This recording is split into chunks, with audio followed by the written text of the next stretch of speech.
This is surprising. I am finally doing a video that is not Battle for Answers of Air. Yes, I know. Hopefully I don't get a copyright by Matt. Oh wait, no, I forgot what happened. So yeah, today I'll be painting Freddy, specifically withered Freddy.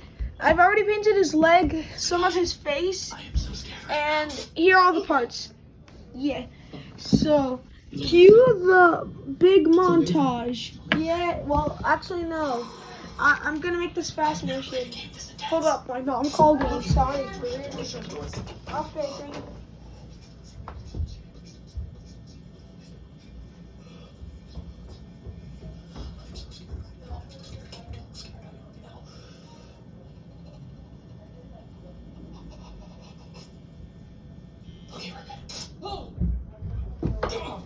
I got pizza. Yay. Anyways, it's time to cue the painting montage. Actually, no, I forgot. Okay. Anyways. What? I'm gonna need to. That's it? Put that in. It's a jump scare. It's a little bunny rabbit jump scare. Yes. Really? And now I'm gonna. Really? And now I'm gonna start painting Freddy's foot. There's the bunny rabbit. Shut my door. Man, this is truly compelling gameplay. Oh my gosh, guys, I'm almost out of power. 11% and it's 5 a.m. I don't know if I'm gonna make it. Oh, please don't get me Freddy. Please don't get me Freddy. Come on. Is this what it takes to get news on YouTube? What is this? Whoop. Oh yes, another ad. The world of Pokemon. Why does that sound like Map You're Hack? free to choose your own path. Now with even more to discover. Expand your adventure today. Why do dermatologists worldwide recommend La Roche-Posay? Effective skincare like La Roche-Posay Double Repair Face Moisturizer delivers double action Wish I to could help hold repair this. skin's barrier and provide 48 Let me hold this leg up. Oh, but there's paint everywhere.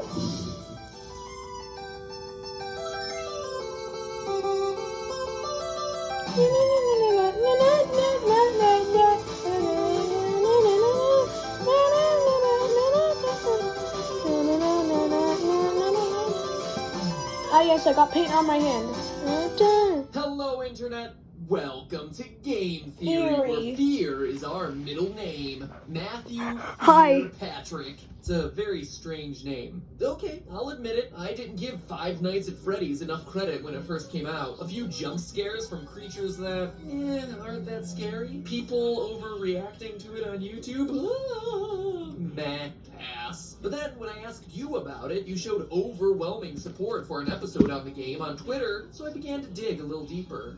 And what I found was some of the most interesting storytelling, most intriguing mysteries, and most disturbing events I'd read about in a long time. Now, if you were just to play the game straight through 5 days, the story would actually come across as pretty superficial. You're the new night guard watching the security cameras at a Chuck E. Cheese-style restaurant called Freddy Fazbear's Pizza. 4 animatronics roam the halls at night because the owners don't want their servos to lock up. Bad news is, you can't let them near you, or else they'll kill you on the spot because you look like a naked endoskeleton. Ow, ow! Show them those circuits. Hey, yo. Apparently, one of them bit someone back in 87, presumably 1987. And the past guard leaves you recorded phone messages to act as your tutorial. That is, as much as he could record before he got himself killed. And that's it. Spend 5 nights, collect your paycheck, done, game over, play something new. But playing it that way is doing the game a huge disservice, because that's not even scratching the surface. If you're really observant, you start to unravel the layers of unsolved mysteries around this place. You find that there's a 5th animatronic, that posters on the wall will change randomly, that news clippings appear and disappear, telling the dark secrets of this twisted place. Putting it all together, here's the rest of the story. Freddy Fazbear's Pizza, legs. once a popular restaurant, fell into hard times when 5 children went missing there. I wonder how that happened. Room by a man dressed in a character costume. Though a a suspect was caught and convicted, the bodies of the children were never recovered. The pizzeria was also threatened with shutdown due to sanitation complaints, as foul odors started to come from the animatronics, blood and mucus oozing from their eyes and mouths. The last article, written years after the incident, states that the pizzeria would finally be closed by year end. In addition to the core 4 robots, Chica, Bonnie, Freddy, and Foxy, there's also a 5th, unofficially referred to as Golden Freddy. Ignoring the rules of physics, Golden Freddy appears and disappears at will, can inexplicably travel through doors, wherever, causing strange hallucinations. And when he attacks you, you're not taken to the typical game over screen, your game crashes. So that's unsettling. And there's also strange messages appearing on the walls, repeating the words, "It's me." According to the game's creator, the place is indeed haunted by what we can only assume to be the spirits of the 5 lost children. So, I've already kind of painted Freddy's upper leg, this one. Robots, and pizza. But that story leaves a lot of lingering questions. Who is your character? How's he fit in? Why does he stay for 5 nights when he's very clearly confronting the possibility of death? What more can we know about this terrifying Golden Freddy? And most importantly, what is the complete story behind 5 Nights at Freddy's? They're all good questions about a delightfully incomplete and mysterious story with just enough threads to keep you theorizing. So now, if you'll indulge me, let me reciprocate that story with one of my own. I think you'll find it interesting. December 1993, Aurora, Colorado. 10 p.m. Tuesday night at a local Chuck E. Cheese. After a family birthday party runs long, manager Margaret Kohlberg and teenage employees Sylvia Crowell, Ben Grant, Colleen O'Connor, and Bobby Stevens are forced to stay late to close up shop. But as Margaret tallies receipts in the back, Bobby scrubs down the kitchen. Hold The up. other 3 work outside in the main arcade. Unknown to any of the 5, there's actually a 6th person locked in the building with them, waiting silently in the darkened restrooms. A 19-year-old named Nathan Dunlap. Earlier that year, Nathan had begun working there as a cook, dough master, before getting fired in July after a disagreement over his hours. Now, 5 months later, he was back.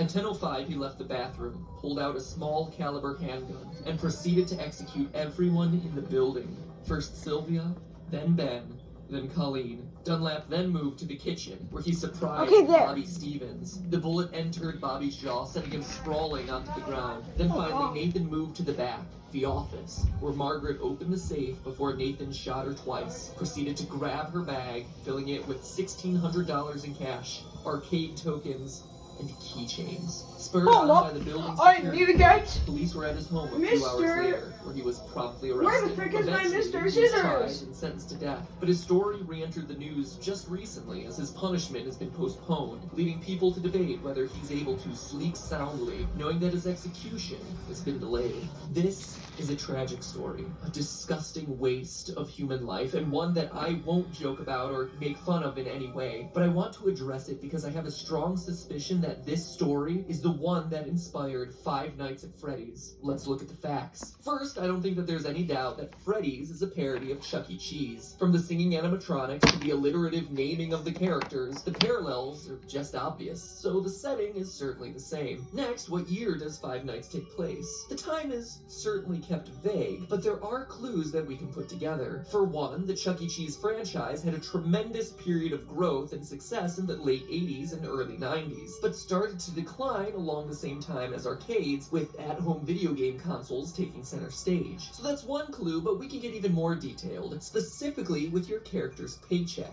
Each night you're working a 6-hour shift, and you're spending 5 nights there. So that's 30 hours of total work time for $120. In total, $4 an hour. How can they do that? That's below minimum wage for 2014. But in 1990, minimum wage was $3.80. In 1991, it was raised to $4.25. And by 1996, you were looking at about $5 an hour. So the game seems to take place between 1991 and 1996. The Nathan Dunlap story took place in 1993. But let's move on to the most important comparison, the victims. In the game, there were 5 child victims. In the real-life story, there were also 5 victims. But we can get even more specific. Online theories about the game always tend to draw a parallel between the number of kids missing to the number of animatronics. animatronics, saying that the children's bodies were stuffed in the various suits. And this appears to be true. Bonnie and Chica both have moans and raspy breath sound effects, as though someone's trying to cling to the last threads of their lives stuffed inside the costumes. And other sounds made by the animatronics are just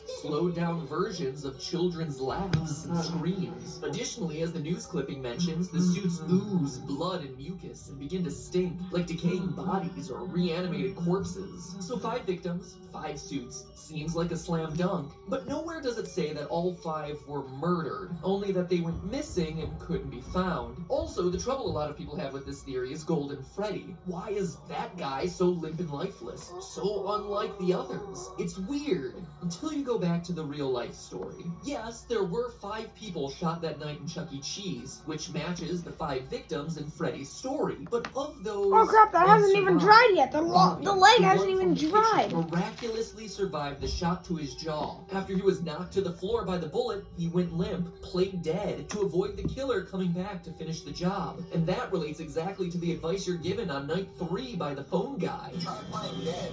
You know, go limp. Again, let me reiterate that I'm not trying to make light of the real-life events by comparing them to bear costumes and animatronics, but I do want to point out that these similarities do exist. And what else is limp and appears to be a lifeless, empty suit in the game? Golden Freddy. Surviving the attack, Bobby was able to go to trial and be a damning piece of evidence in the case against Nathan Dunlap, ultimately leading to his death sentence. Which animatronic surprises you by appearing randomly? The one you don't expect and has no clear pattern?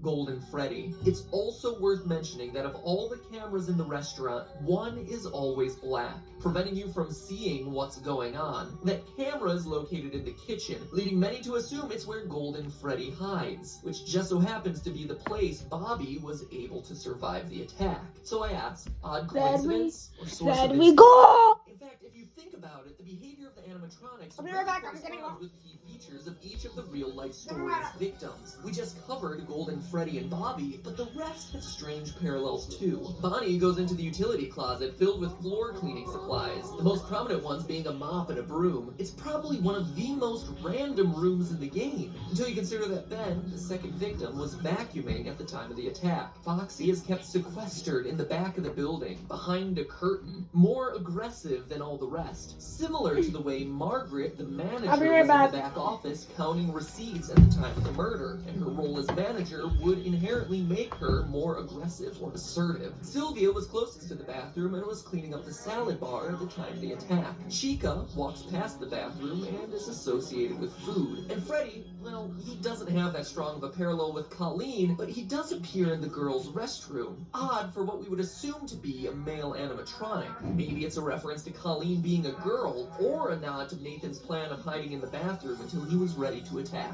Alright, after doing all the research, reading every fan theory in existence, and putting all the clues together, what can this mean for the story of the game? I think the game is an allegory for that night back in 1993. Here's my final interpretation. You, Mike Schmidt, are the murderer, former employee of Freddy's Pizzeria. Like Nathan in the real story, you were fired for the reason stated in the Let's case see of what I pizza can do and with the rest.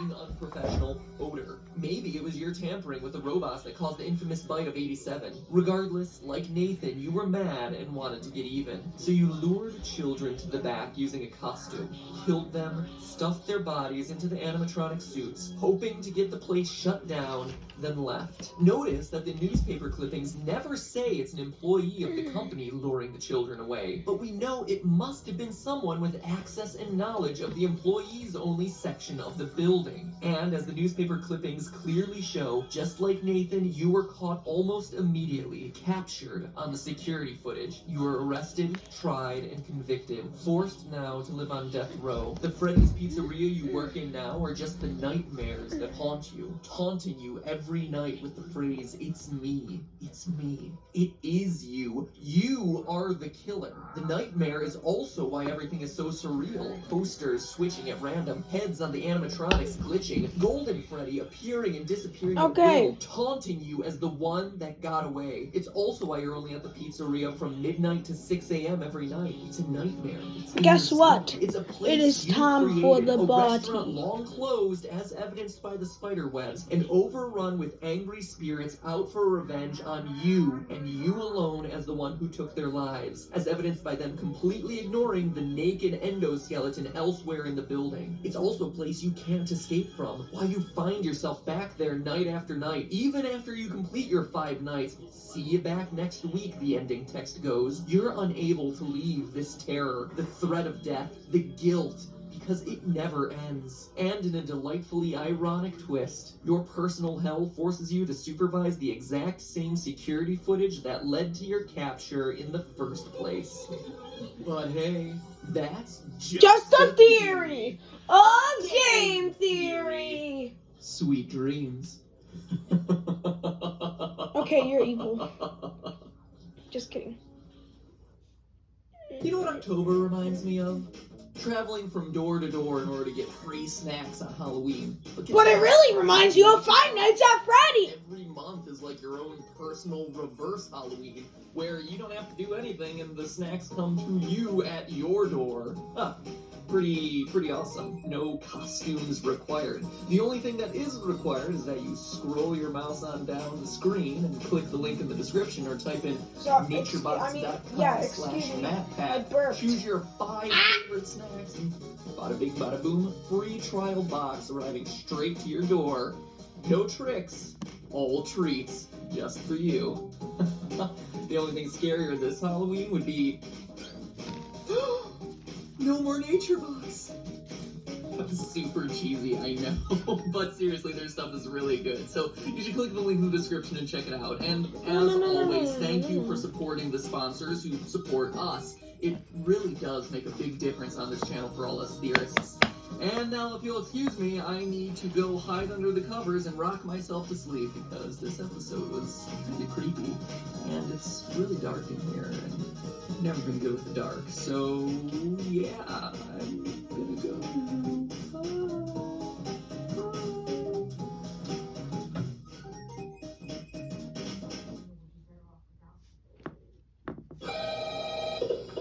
Hello, hello. Hello, and welcome to the new and improved Five Nights at Freddy's 2 video.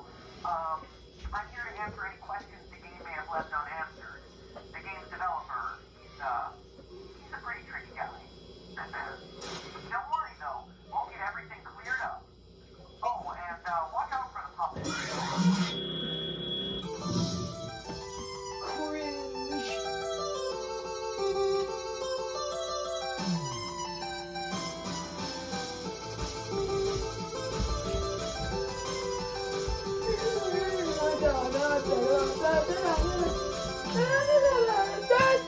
Hello, Internet. Welcome to Game Theory. The show that promises not to include any more gratuitous jump scares, unless that's just what I want you to think, so I can lull you into a false sense of security and scare you again. But I wouldn't do that. I'll Yes, just you let the would. uncertainty of whether a jump scare is going to happen or not drive you insane for the rest of this episode. Man, I love reverse psychology. You know what else I love? These games! Not because I'm freaked out by the rosy-cheeked, tingle-looking, emotionally dead animatronics. Okay, well, Balloon Kid is pretty messed up, but whatever. No, what I appreciate about these games is the level of thought that went into every element of the story. When you create a game that has people rage debating about whether it's a sequel or a prequel, you've definitely done something right. Unless that was never your intent, in which case you've done something horribly, horribly wrong. Anyway, the point is, Five Nights at Freddy's 2 looks to be everything you'd want in a sequel. More cameras, more danger, and more fan. Oh, the fan. But that also comes with more questions. Questions about the game's lore. And while others will provide you with the jump scares, I provide you with what everyone really wants. Not everyone. Answers. Well, Me. maybe not everyone. What an elite, educated subset of you really want answers. So grab yourselves a slice of Freddy Fazbear's signature pizza. because we're about to dig in. Mm, Tastes tastes like like cardboard. Let's get the big one out of the way first. Is the game a sequel or a prequel sequel? And what I mean by that is, contrary to popular belief, just because it has a big 2 slapped next to the name doesn't automatically mean the game comes after the first one in a timeline sense. It's a sequel, yes, but it tells a prequel story. Take for instance these all-time classics: Psycho 4: The Beginning, Lion King 1.5, and the actual all-time classic Godfather Part 2. All of them sequels that just so happen to also be prequels. It's not mutually exclusive. So where's Five Nights at Freddy's 2 fit in? Knowing its place in the timeline is crucial for understanding its story. Well, to figure that out, let's focus on the paycheck you receive at the end of your 5th night. The date places the events of the game in 1987, a whole 6 years ahead of when we determined the first game took place in our first video. Sounds like a prequel, but we found that date in the first game by calculating Mike Schmidt's hourly pay and comparing that to the minimum wage of the 90s. If Scott Coffin, the game's developer, is just picking random numbers for the payments, this bit of evidence would be meaningless. Except that he's not. At the end of Five Nights 2, you get paid $100.50. Hey, are you watching the show? Oh, you are. You get $3.35 an hour, the exact minimum wage for 1987, which means that us using minimum wage calculations to identify the year Five Nights 1 is a perfectly valid way to prove it, and shows that it takes place after the events of Five Nights 2. Still don't believe me? Players brave enough to survive the extra night 6 are rewarded with a bonus check and a newspaper clipping that says the toy robot time for Withered Freddy's head. and that the old If you're ones wondering are why going one to of his storage eyes for a are like new, that, smaller I'm scale going to version do of the restaurant. signature That would camera. explain why the old models reappear in Five You Nights know where 1 one and of the his toy eyes are models just don't. broken and notice dead how it mentions inside. a smaller version of the restaurant. The building in Five Nights 1 is significantly smaller than the setting of Five Nights 2. Need more evidence? What about the fact that on the first night in the office, the phone guy explains that the robots used to walk around during the day just like they do in Five Nights 2, but not anymore. Or the fact that phone guy dies in the first game, making it hard for him to also be the phone guy in Five Nights at Freddy's 2 if it takes place after. Call me the Phantom Menace, cause every way to Sunday, this game is a prequel. So with that revelation out of the way, we're able to piece together the rest of the timeline and dig a little bit deeper. Posters everywhere in Five Nights 2 welcome you to this new location, implying that there was another Freddy Fazbear's Pizza somewhere before this one. Additionally, the phone guy makes reference to it on night 1, mentioning the old location and how it was left to rot. So we know that there was one Freddy Fazbear's Pizza for the first game, one for the second game, and one that came before both of them that we've never seen. But even before that, the phone guy also mentions an even older restaurant called Fredbear's Family Diner, which, aside from its confusingly different name, also had different owners. So let me recap. There's the restaurant from the first game, which is the last in the timeline. The one that you're currently working at in 1987 in Five Nights 2, an older location of Freddy Fazbear's Pizzeria left to rot, and the original Fredbear's Diner. Jeez, I hope you're still with me, because this is more complicated than the Zelda timeline. Anyway, it's at this first location, the diner, where the whole story begins. Submitted for the approval of the Game Theorist Society, this is the true tale of Five Nights at Freddy's. Five You Nights die at Five Nights at Freddy's 2. Freddy's. Before you've even gotten over the Is jump everyone scare, you water? sometimes get a screen like this. Oh, turn it off! Turn it off! It's too horrifying. That, youngsters, was E.T. for the Atari, a console that came out before the NES. Yes, around the same time as the dinosaurs. It's widely considered to be the worst game of all time, hence me reacting in a horrified manner. See? Humor, folks. But seriously, you get these disturbing death minigames which, true to the 1987 setting, use Atari-esque graphics to depict various horrific events. All the while, a creepy robotic voice spells out, letter by letter, things like help them, save them, or save him. These death minigames are the most important piece in figuring out the true story behind these games. Let's start with this one. This death minigame has you playing as Freddy, taking cake to screaming children at a birthday party. As Freddy rushes around trying to keep the whole party happy, a single sad child looks on from outside, when suddenly you're powerless to do anything but look on in abject horror as a purple man pulls up in a car, murders the child, and drives off. It's my belief, loyal theorists, that this game takes place at Fredbear's Diner, and is chronologically the first event that we see in this timeline. How do I know? Well, it's a small establishment, and there's only one animatronic. Freddy, as Sorry opposed for to not all the talking. other games which show other robots. But more importantly, this murdered child is the one that sets everything into motion. One of the new tasks added to Five Nights at Freddy's 2 is winding a mysterious music box that we're told placates one of the animatronics. If you fail to wind the music box, what you're introduced to is this terrifying thing, the puppet. Looks like No-Face from Spirited Away. You know what else he looks like? Take a look at that murdered child again. See how his tear tracks remain visible on his face, even after he's dead? If we assume that they'll continue to stay with him into the afterlife, we can make a pretty good case that this kid's murdered spirit eventually found its way into the puppet animatronic. But that's not all. What jump scare happens after this Save Him minigame? After seeing this tear-stained child's murder reenacted in 8-bit, the puppet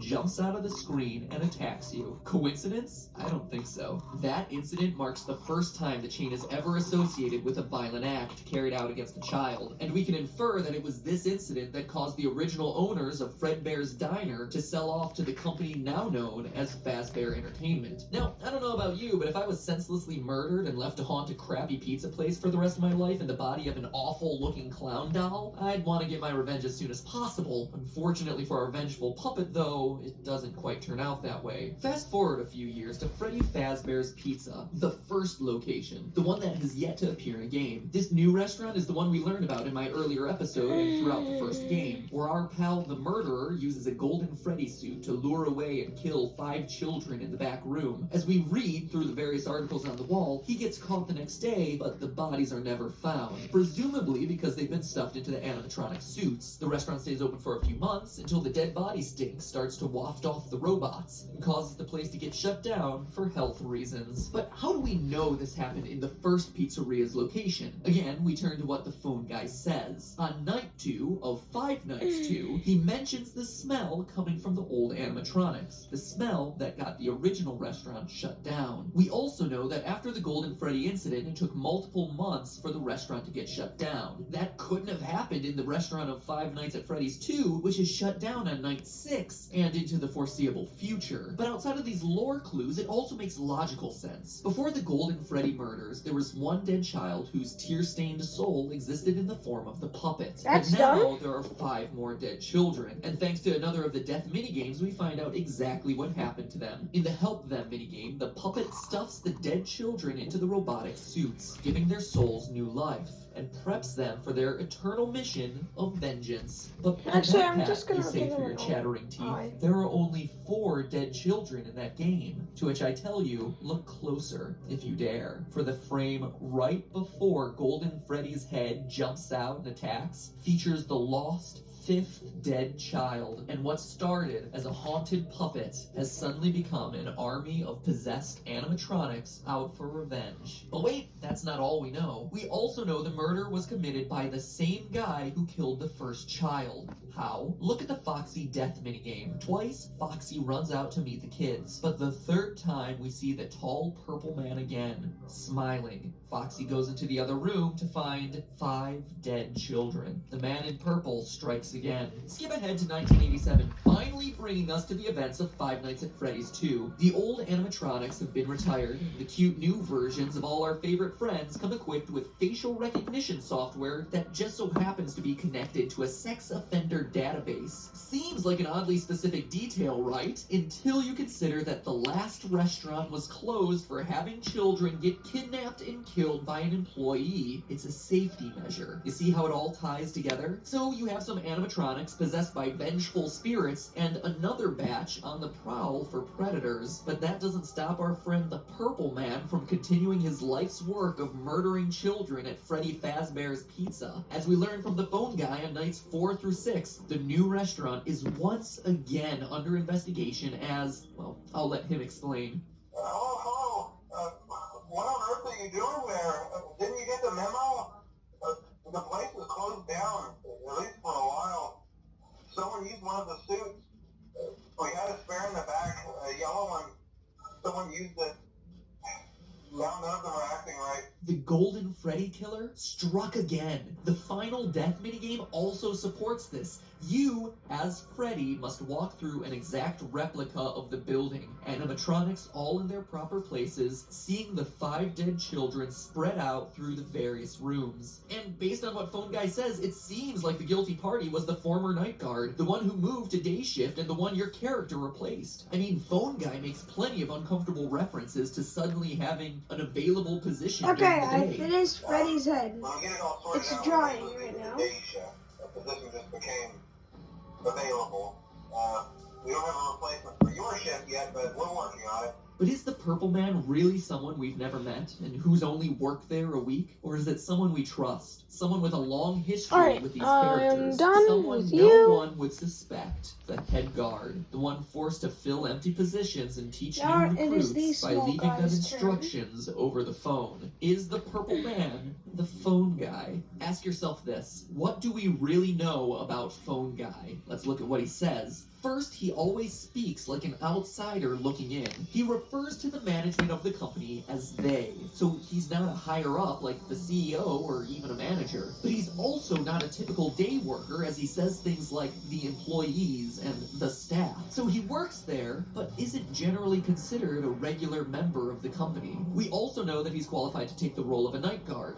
As we learn, he plans to take over the position sometime after night 6, and is on his way out of the position by the time the first game starts. For now, just make it through the night. When the place eventually opens again, I'll probably take a night shift myself. I actually worked in that office before you.